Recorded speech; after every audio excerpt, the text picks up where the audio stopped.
வணக்கம். ரொம்ப நாள் கழித்து திரும்ப உங்களை எல்லாம் சந்திக்கிறதுல ரொம்ப சந்தோஷமாக இருக்குது. கொஞ்சம் வீடு ஷிஃப்டிங்கில் இருந்தது. கிரகப்பிரவேசம் ஆகி வீடு ஷிஃப்டிங் எல்லாருக்குமே தெரியும் எவ்வளோ வேலை இருக்கும்னு.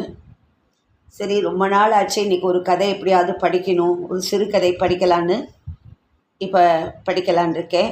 கதையின் பெயர் எல்லோரும் தான். இது ஒரு சிறுகதை. எழுதியவர் திருமதி சிவசங்கரி அவர்கள். கதைக்கு போகலாமா? 10 மணிக்கே கொளுத்த தொடங்கிவிட்ட வெயிலை பொருட்படுத்தாமல் மாலையில் வரப்போகும் விருந்தினருக்காக சமைக்க வேண்டி தேவைப்பட்ட காய்கறிகளை வாங்கவென வேர்க்க விறுவிறுக்க கையில் கூடையுடன் நடக்க முற்பட்ட கீதா பக்கத்து வீட்டு ஷியாமளா தோட்டத்தில் நிற்பதை பார்த்துவிட்டு வேகத்தை கட்டுப்படுத்தினாள். கீதா அந்த வீட்டுக்கு குடி வந்து இன்னமும் 1 வாரம் கூட பூர்த்தியாகவில்லை. முன்பு இருந்த வீட்டில் ஏக தண்ணீர் கஷ்டம்.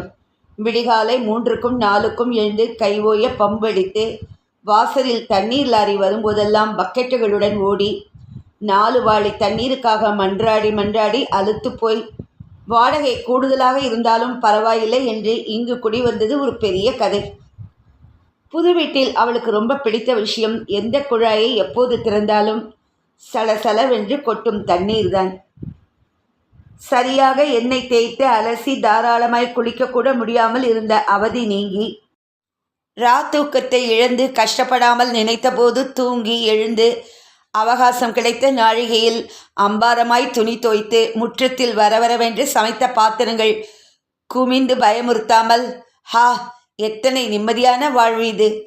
இந்த தண்ணீர் தந்த சந்தோஷத்தோடு பக்கத்து வீடுகளெல்லாம் ஒன்று குடித்தனமாக இல்லாமல் தோட்டமும் புல்வெளியுமாய் ரம்யமாய் எந்நேரமும் ரசிக்கத்தக்கதாய் இருந்தது இன்னொரு ப்ளஸ் பாயிண்ட் தான்.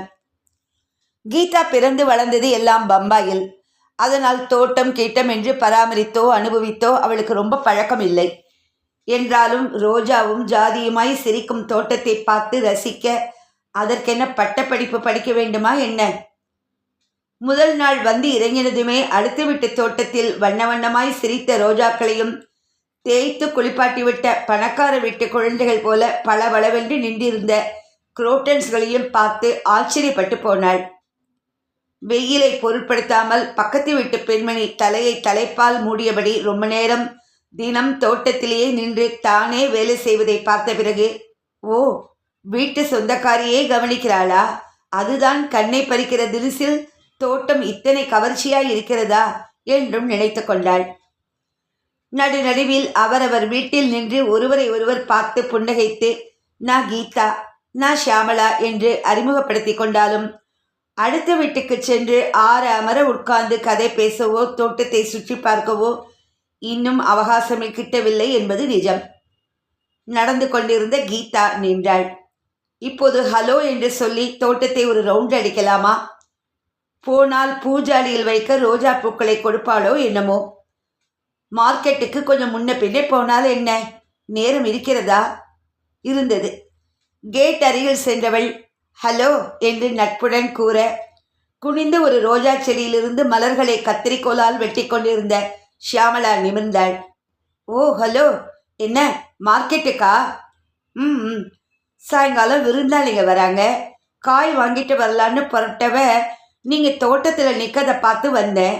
உங்கள் தோட்டம் ரொம்ப அருமையாக இருக்குங்க, ஒரு நாள் நிதானமாக வந்து பார்க்கணும். ஷியாமளா பெருமையுடன் சிரித்தாள். ஒரு நாள் என்ன, இன்னிக்கே வாங்களே. பூஜாரிக்கு ரோஜாக்கள் கிடைப்பது நிச்சயம் என்று தோன்ற ஒருவித குஷியுடன் கீதா உள்ளே நுழைந்தாள். பார்வையை சுழற்றி வீசிவிட்டு, அடேயப்பா, நர்சரிக்குள்ள நுழைஞ்ச மாதிரி இல்லை இருக்கு என்று வியக்க ஷியாமளா அவசரமாய் மறுத்தாள். மாதிரின்னு சொல்லாதீங்க, அதை விட பெட்டரா இருக்குன்னு சொல்லுங்க. என்கிட்ட இருக்கிற ரோஜா வெரைட்டிங்க நர்சரியில் இருக்காது தெரியுமா? நிஜமாவா? இதை பாருங்க, கருப்பு ரோஜா. இது மாதிரி நீங்கள் வேற எங்கேயாவது பார்த்துருக்கீங்களா? பெங்களூர்லேருந்து குழந்தையை தூக்கிட்டு வர மாதிரி கொண்டு வந்தேன். பாலித்தீன் பையில் வச்சு மண் காயாமல் இருக்க பாசி கொடியை அடர்த்தியாக தண்டை சுத்த பரத்தி பா. ஆனால் பட்ட கஷ்டம் வீணாக போகலை, நல்லா பூக்க துவங்கிடுச்சு. இவ்வளோ கஷ்டப்படுறதுக்கு ஃப்ளவர் ஷோவில் ஏதாவது பரிசு வாங்கியிருக்கீங்களா? ஷியாமளா புருவங்கள் உயர பேசியவளை ஏறிட்டாள். வாங்கியிருக்கீங்களாவா? உள்ள வந்து பாருங்க, கூடத்து அலமாரி பூரா கப்புங்க ஷீல்டுங்க தான். அப்படியா? ரொம்ப சந்தோஷங்க. ஆமாம், எல்லார் வீட்லேயும் நான் ரோஜா செடி பார்த்துருக்கேன் தான். ஆனால் உங்கள் வீட்டுது பார்க்கவும் தளதளன்னு இருக்கு, பூக்களும் ஏராளமாக. அவளை முடிக்க விடாமல் ஷியாமளா குறுக்கிட்டாள். இல்லாமல் எப்படி இருக்கும்? இதுங்களோட என்ன பாடுபடுறேன் தெரியுமா? தினமும் ரோஜா செடிகளோட மட்டும் 2 மணி நேரமாவது நிற்பேன். ஒவ்வொரு செடியும் குழந்தை மாதிரி நினச்சிக்கிட்டு பேசுவேன். என்னதான் தோட்டக்காரன் தள்ளி விட்டாலும் நம்மோட தனிப்பட்ட கவனம் இருந்தால் தானே தோட்டம் நல்லா இருக்கும், இல்லையா? கீதா அவசரமாய் ஆமாம் என்றாள். ரோஜா செடிகளுக்கு 15 நாளைக்கு ஒரு தரம் பூச்சி மருந்து அடிப்பேன். மாதம் ஒரு தரம் ரோஸ் மிக்ஸ் போடுவேன். அடியிலேருந்து வளருதே வாட்டர் ஷூட்ஸ், அதையெல்லாம் வெட்டி விட்டுடுவேன். ஒரு மழை வந்ததும் ரோஜா செடியை கச்சிதமாக ப்ரூன் பண்ணுவேன். அப்புறம் கிரைட்டோசம் அடித்தேன்னா நல்லா குப்புன்னு துளுத்து பூத்து குலுங்கும். அவளுடைய பாஷை புரியாமல் போக கீதா எழுந்த கொட்டாவியை சிரமப்பட்டு அடக்கினாள். அதே மாதிரி இங்கே பாருங்க, என்ன தெரியுதா? கோலியாஸ். என்கிட்ட இருக்கிற வெரைட்டி கோலியாஸ் யார்கிட்டையும் கிடையாது. கோலியாஸுக்கு நிறைய நிழல் வேணும், மெதமா தண்ணீர் விடணும். துளிரோட நுனியை கிள்ளி விட்டுட்டா பரவலாக வளரும். கோலியாஸை பூக்கவே விடக்கூடாது கீதா. பூத்துச்சுன்னா செடி சீக்கிரம் முத்தி போயிடும். அடிக்கடி பதியன் போட்டு மாற்றிக்கிட்டே இருக்கணும். அப்புறம் இங்கே வாங்க, இந்த லானை எப்படி தயார் பண்ணணும்னா, மூச்சு விடாமல் தோட்ட பிரதாபத்தை நிறுத்தாமல் ஷியாமளா கூற, மண்டி கொண்டு எழுந்த எரிச்சலையும் சலிப்பையும் மறைக்கும் முயற்சியில் கீதா தலையை குனிந்து ரிஸ்வாட்சை பார்த்தாள். அடடே, மணி ஆயிடுச்சா? உங்கள் அருமையான தோட்டத்தை பற்றி நாள் பூரா பேசிகிட்டு இருக்கணும்னு ஆசையாக தான் இருக்குது. ஆனால் பாருங்க, நாழியாச்சு. வேலை தலைக்கு மேலே இருக்குது. விருந்தாளிங்க வராங்களா? போய் வீட்டை சீர் பண்ணுற வேலை வேற பாக்கி இருக்குது. இது நாழிகை அவள் பீற்றிக் கொண்டதை பொறுமையுடன் கேட்டதற்கு சன்மானமாக கையில் இருக்கும் ரோஜா மலர்களை இவளிடம் நீட்டி, வீட்டில் கொண்டு ஃப்ளவர் வாஸில் வைங்க, கலர்ஃபுல்லாக இருக்கும் என்று சொல்லுவாள் என்று எதிர்பார்த்து, அப்படி ஷியாமளா செய்யாமல் இருக்க நேரத்தை வீணடித்து விட்டோமே என்கிற கோபமும், ச்சே, இவள் தற்பெருமை தம்பட்டம் கேட்க நான் தானா மாட்டிக்கொள்ள வேண்டும் என்கிற ஆயசமும் சரக்கென்று ஆளை ஆக்கிரமிக்க, நான் வரேன் என்று முனகலாக கூறிவிட்டு திரும்பி அரக்க பறக்க நடந்தாள்.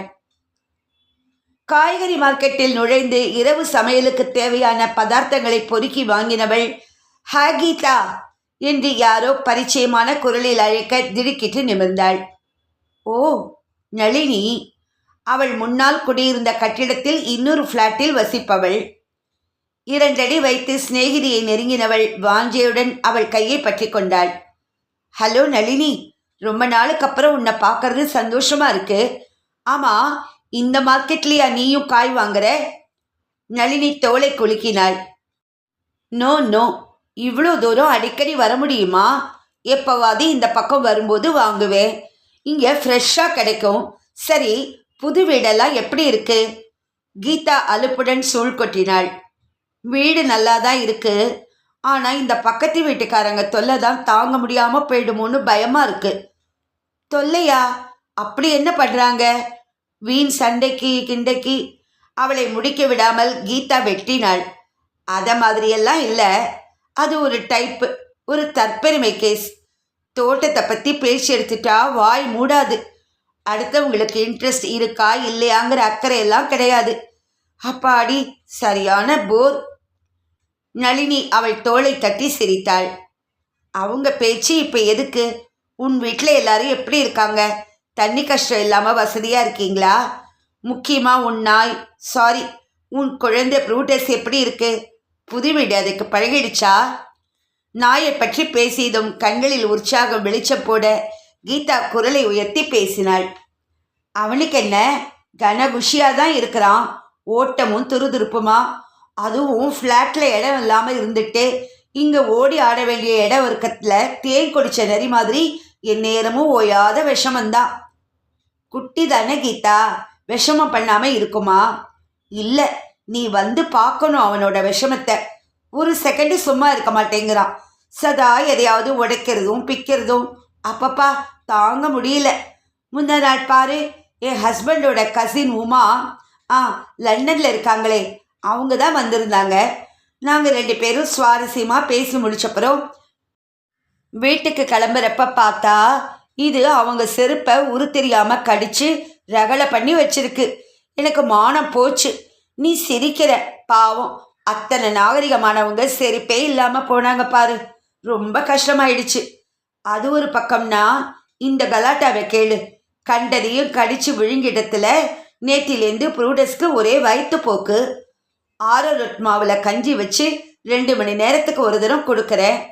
பெசோலின்வோ கொடுத்துக்கிட்டு இருக்கேன். நிற்கலைன்னா இமோடியம் கொடுக்கணும். டீவம் வேற பண்ண வேண்டியிருக்கு. நாளை டாக்டர்கிட்ட கூட்டிகிட்டு போய் சரியான விதமாக டீவம் பண்ணணும். அப்போத்தான் முடி பளபளன்னு நல்லா ஆரோக்கியமாக இருக்கும். ஆனால் ஹாஸ்பிட்டல் போகிறதுக்குள்ள ப்ரூடஸ் படுத்தி வைக்கிற பாடு இருக்கே. அவள் பேசும் பாஷை புரியாது போக சலிப்பில் எழுந்த கொட்டாவியை அடக்க நளினி சிரமப்பட்டு போனாள். பெடிகிரி நாயெல்லாம் ரொம்ப ஜாக்கிரதையாக வளர்க்கணும் நளினி. பணம் கொடுத்து வாங்கிட்டா ஆச்சா. 3ஆம் மாதத்துக்குள்ள ஆன்டி டிஸ்டம்பர் ஊசியும் 6ஆம் மாதத்துக்குள்ள ஆன்டி ரேபிஸ் ஊசியும் போடணும். நடுவில் பார்வோ ஊசி வேற.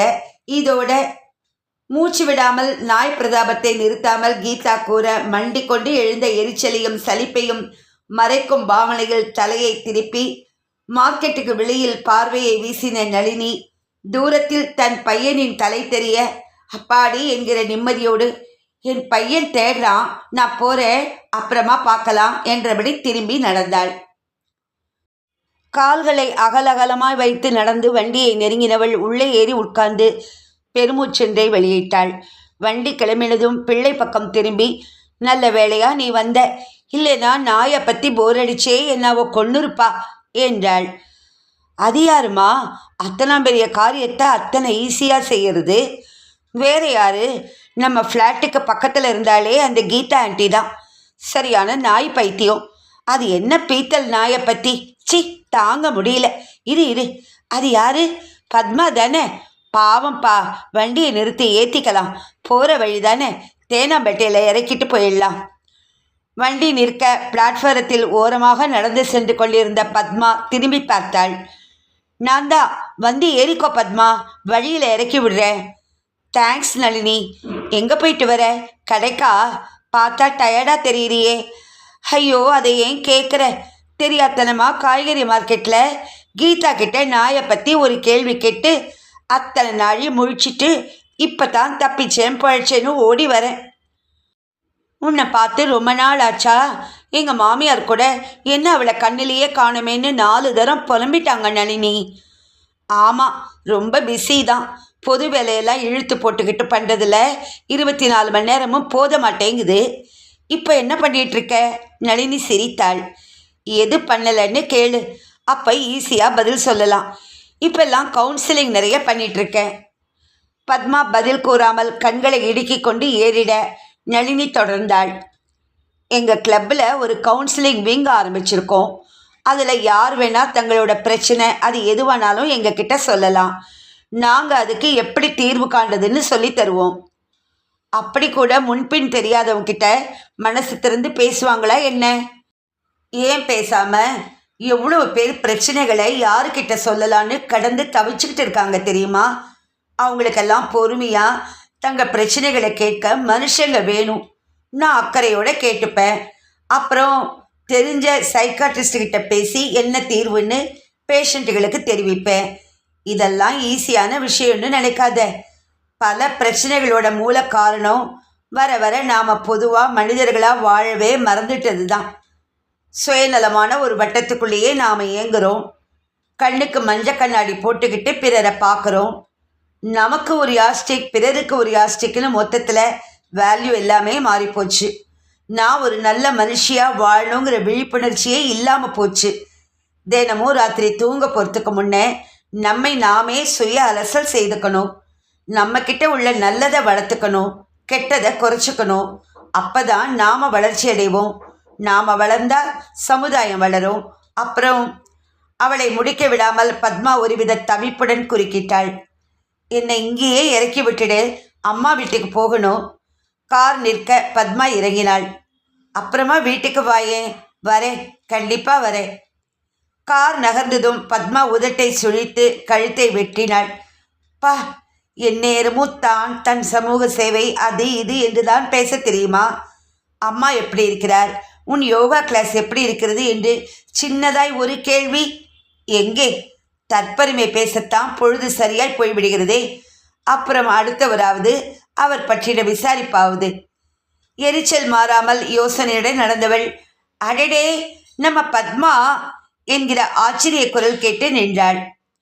அம்மா வீட்டுக்கு மாடியில் இருக்கும் மனோ அழித்தால் சாதாரண சைஸில் 2 ஆட்கள் தாராளமாய் செய்யலாம். என்ன இந்த வெயில்ல? அம்மாவை பார்க்கலான்னு தான். மனோ நமுட்டாய் சிரித்தாள். வீட்டில் இருந்து நடந்து வரீங்களா என்ன? அந்த அளவுக்கு உங்கள் நட ஆசை வளர்ந்துருச்சா? நடந்தே தான் வந்திருக்கணும். தப்பு பண்ணிட்டேன்.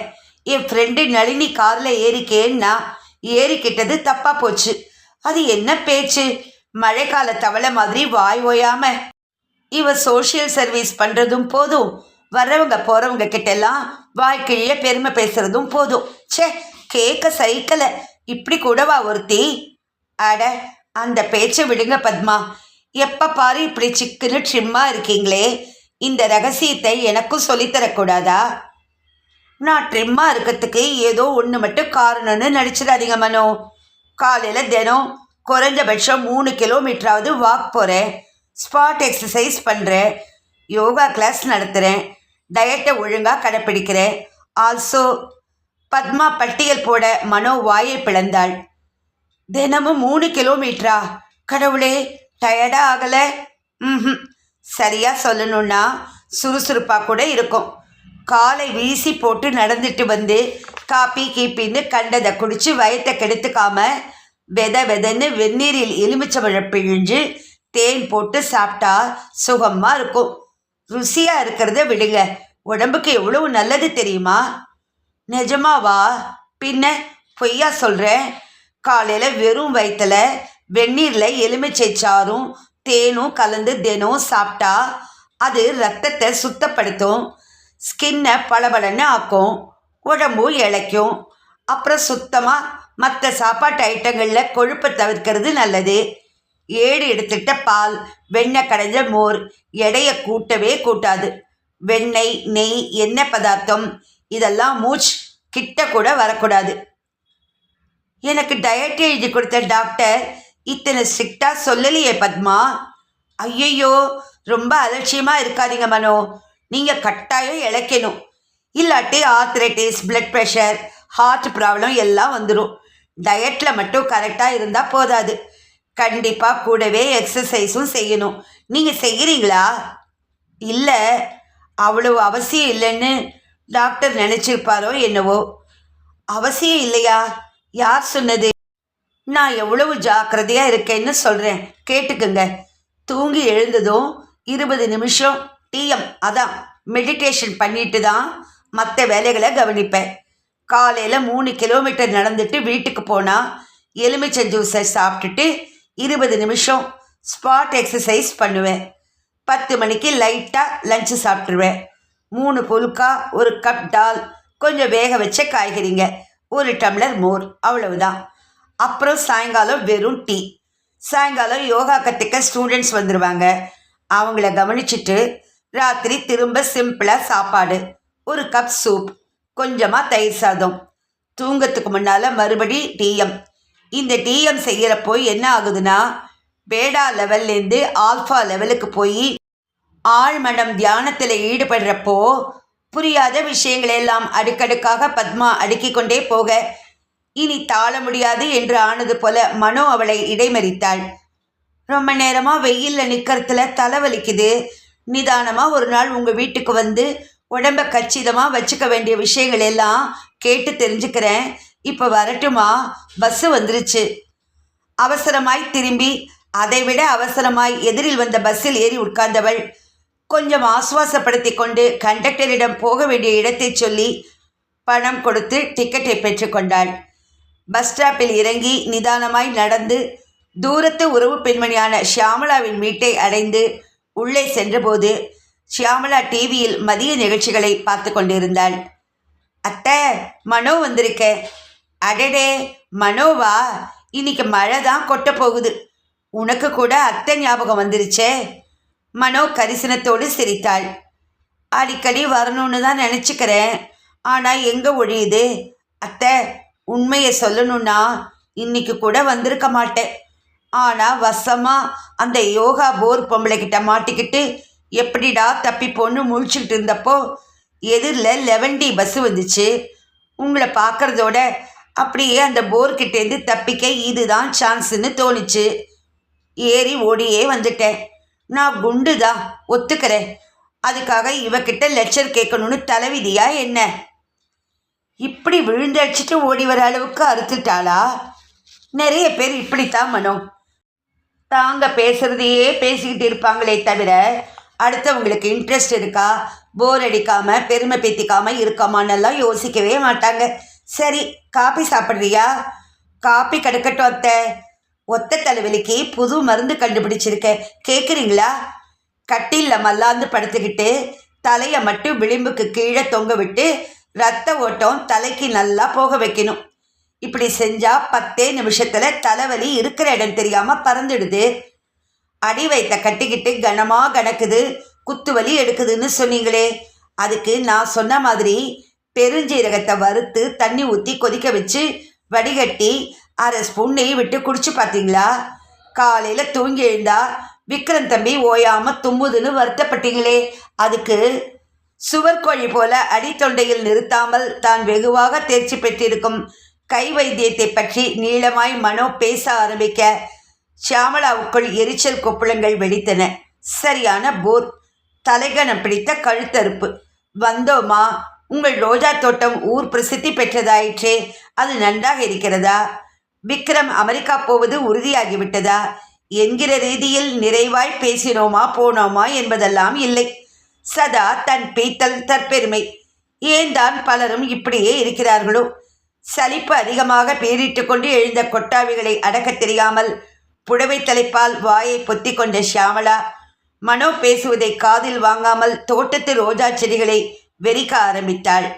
இத்துடன் இந்த கதை முடிவடைந்தது.